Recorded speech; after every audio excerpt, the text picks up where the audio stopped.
Hello and welcome to Terraria Completionism wire build, and what I'm going to do here in this video is I'm going to explain how one of the big wire builds in the world works, and that's these train stations that I use all the time for moving around the world laterally. So I'm going to go into the actual specifics of how the wires work for these and why I chose to design them in this way. Now there are three subway or train lines in the world. There's the Sky Line right here, which goes along the sky. There's the one in the underground, which we're at right here at the Jade Cavern Station, and there's one that's deeper at the cavern layer that we're not going to go to. Now, the limitation with these things is how many stations you have. The main line, the underground line that I'm on right now, has 10 stations in total. And the amount of wiring that's going to be required depends on how many stations there are and how many connections there are between the stations, how many unique connections there are. So for 10 stations, each station connects to 9 other stations. So the number of total connections is going to be 9 plus 8 plus 7 plus 6 plus 5, etc. plus 1 plus 0. And the reason why is because if this is the first station, there's 9 other stations it can go to. I go to the next one of the connections is already done. So it would only have 8 more left to make. Now, the basic mechanism, I'm just going to show how it works. I'm at Jade Caverns. Let's say I want to go to the Frozen Hall station. I have to get on the track right here, and I have to hit the switch. And then I get boosted onto the track, and I am zooming at full speed. And I'm going to stop at Frozen Halls, which is the next station to the west. Right here. Bam. And we're stopping at Frozen Halls, and then I have to just turn off the Jade Caverns lamp right there. So, how this works, why this works. There are 3 rows of teleporters. There is one along the main track right here, along which we travel, and there's 2 that are not on the main track. Now each station, now the top row right here is the getting on row. This is the row where you sit at the teleporter and you choose the destination. That's all it's for, is for you to just choose the destination. Depending on whether the destination is east or right, one of these teleporters will teleport you onto one of these 2 teleporters down here, the ones that have boosters above them. The reason for the boosters is to make you go boost at full speed so that the whole process is fully automatic. You can just hit a switch and then, fold your arms and sit back and not have to do anything. So if you want to go west, it'll boost you onto this one to the left, and if you want to go right, east, it'll boost you onto this one to the right. And that's what these 2 booster ones are for in the second row. Now, the other 2, the 2 teleporters in the middle, are the off teleporters. These are the teleporters you would be teleported onto if you were getting off at this particular station. So if I'm getting off at Frozen Halls, let's see, I'm going from Jade Cavern, I'm going off at Frozen Halls, then I'm going to be riding along the track right here, and I'm going to be teleported onto this guy here. It doesn't matter which one you're teleported to, they are just the number of teleporters here, the reason there's 2 of them. Doesn't matter how they're arranged, they're just there for you to get off. Now, I realize you could also do this mechanism with using ramps rather than teleporters. It's probably a lot simpler using ramps. The reason I didn't use ramps is because I actually never used ramps before. I didn't know how they worked when I made this, but that doesn't really matter. A point is, this is more complicated, and in a way it's more interesting. But yeah, this is how it works. Instead of off ramps and on ramps, I just have off teleporters and on teleporters, and these are the off teleporters. Now the third row, the row along the main track, these are the teleporters that check, these are the teleporters that have some programming that verify, are you going to be getting off at this station? And if the answer is yes, then they will teleport you off the track. And the programming happens with these AND gates. So let me show again how it works. If I hit the Jade Cavern guy, then this teleporter here, notice there's an AND gate underneath it. There are 2 lamps of this AND gate. One of the lamps is triggered by me riding over the teleporter itself, and that is because the teleporter has there's a pressure plate track that you can kind of see. It's very small over here, and if I ride over it, you notice that top lamp turns on and off. Now this guy by itself doesn't do anything because the gate itself is off. It doesn't change the state of the gate, and so the teleporter doesn't do anything. If, however, the bottom lamp is on, then the teleporter, let me just show it right here. Now notice that bottom lamp is on. If the bottom lamp is on and I ride over this guy, then I always get teleported off. It doesn't matter if the top lamp is turning on and off, because either way it changes the state of the gate, and gates will send a pulse each time that the state changes. So that is how you ensure that you will always get off at the right station, just by making sure that that lamp is on. And the gate itself will pulse us from this teleporter to this one. So it'll send us to one of the off teleporters. So that's basically the formula. Now let's look at the wiring here. The wiring is a bit of a mess. So it depends very much on what you're trying, on where you're going. You need a connection between the on teleporter, where you choose the destination, to the booster teleporter that sends you onto the track, and you need a connection from the on teleporter, where you choose the destination, to the main track down here, because this is where it determines which station you're getting off at. And of course you need a wire connection between the teleporter on the main track and the off teleporter in the middle track where you're getting off. So you need at least 3 wiring connections between all of the pairs. You need one between the on and the booster, you need one between the off teleporter and the main track teleporter, and you need one between the on and the main track teleporters. So that's 3 connections. One between this guy and this guy and that guy, and this guy and that guy.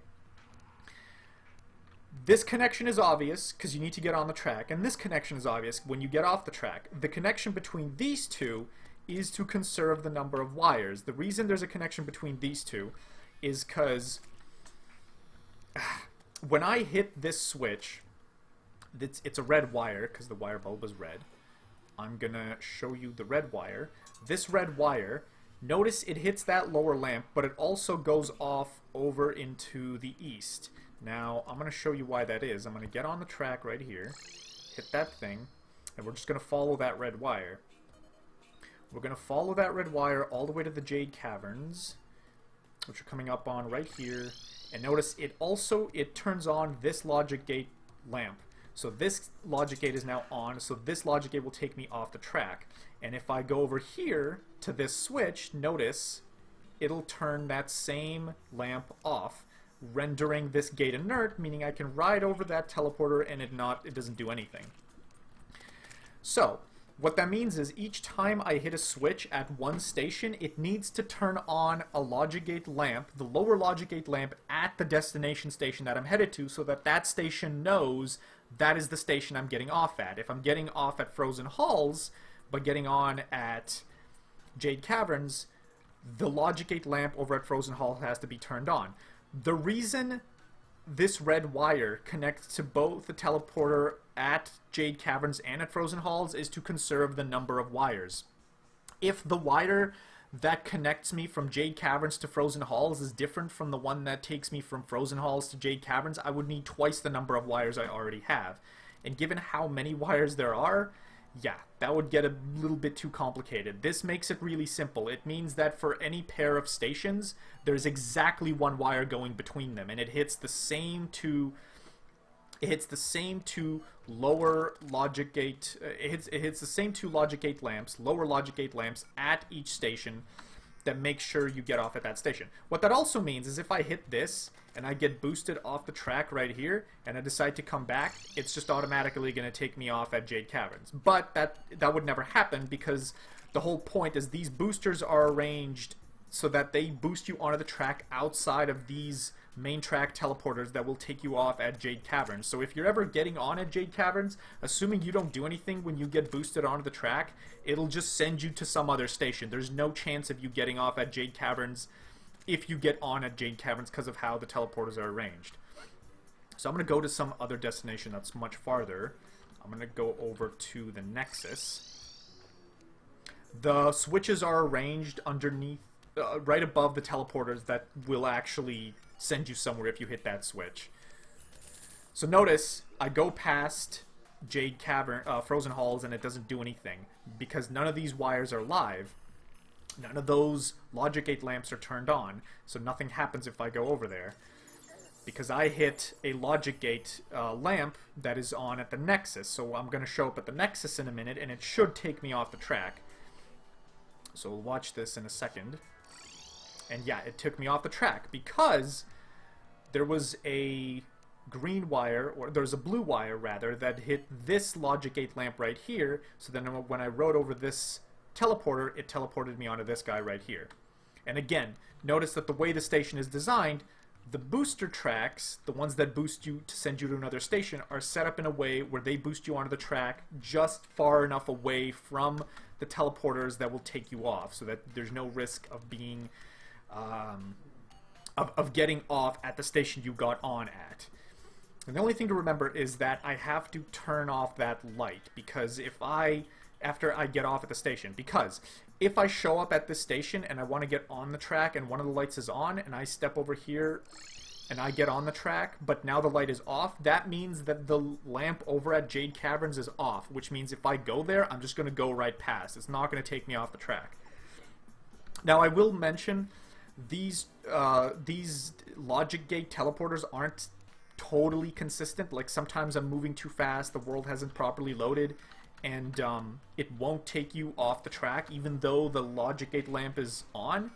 So it should, but sometimes it doesn't. Also, sometimes in multiplayer, some of these lower logic gate lamps turn on their own, and you notice that the wires are live by looking at the wire bulb colors, and you have to manually turn them off, which is a little weird. The wire bulbs are just there to tell you which lower logic gate lamp is on at what time, and they're perfectly synchronized with each other. If a wire bulb is on at one station, the same wire bulb is going to be on at the other station, the destination one. They're always paired up together in that way so that you know when the lower lamps are on for each one. So that means also each station has exactly 9 wires going from it to every other station, and those other stations have exactly 1 wire going to this station, and it's the same wire in each case. Now the reason there are so many more wires than 9 in this area, partially this is the Nexus, which means we're right next to all these teleporters. That's why you see an enormous number of wires here. But also the reason is because all of the stations that are east of here have to connect to all of the stations that are west of here. There are 4 stations west of here all the way to the west coast, and there are 5 stations, or sorry, there are 5 stations east of here. That's a blood moon. 5 stations east of here over all the way to the east coast. And remember, the east coast connects to all the way to the west coast because of how all of these connections work, which means that if I want to connect to a station that is west of the Nexus, which is right in the middle, like the Halls of the Dead, it's a station I haven't actually shown yet, but if I want to connect from the Halls of the Dead to Green Dungeon or Frozen Halls or Hallowton or whatever, I have to go through here, which means the wire that connects the Halls of the Dead to those stations that are over in the east, they have to run through here as well. So that's why you have all of these wires here. There's way more than 9 wires here. That's because these are all of the western stations connecting to all of the eastern stations running through this area. And if I boot and if I just run all the way over here, notice how many wires there are going in that direction. These are all of the wires to all the other stations because there's that many stations to connect. So that's how it gets a little complicated, is because if you have 10 stations to connect, you have 9 plus 8 plus 7 plus 6 plus 5 plus 4 plus 3 plus 2 plus 1 wires in total to connect. There's one between all the stations that are right next to each other, and then there are all the other ones. So while there are 9 wires going from the Nexus, there are also whatever the total number of wires is. There's also like another 9 wires going over the Nexus that aren't actually connecting to the Nexus, because it's all the stations on the east connecting to all the stations on the west. Or some number, I'm not totally sure, you'd have to check the math, but that's essentially the formula. This is a lot simpler if you just have like 3 stations, which is something that I have all the way down in Hell for there's actually a 4th, sorry, I forgot to mention, there's actually a 4th subway line all the way down in Hell, which has just 3 stations. It's a lot simpler. But if I go over to Sky Station, you notice there's not many wires here. That's because there's only like 5 or 6 stations in the along the Sky Line. And if I'm getting on right here, there's only 3 to the east of here. So if I go over to, let's say I want to go to Hallowton, it's the closest one, it boosts me onto the track, and then I'm going to go real fast over to Hallowton. It's a little dark because of the blood moon. So yeah, these are all the wires connecting the various stations. One of these wires got triggered, which means there's going to be a lamp that's turned on. Whoa. Okay. So, okay, whoops, that bouncy, I just added that bounce for, you know, for the lulls. But yeah, see, this lamp was on, so this teleporter here actually took me off the track, and that's exactly what happened. It's from Sky Central. So yeah, that. So yeah, that's essentially how it works. You get the idea. You have stations. The stations have a whole bunch of teleporters, and each station connects to every other station, and you need one wire for each pair of connections. That's basically it. And yeah, that's how it works. And hope you enjoyed. Cheers.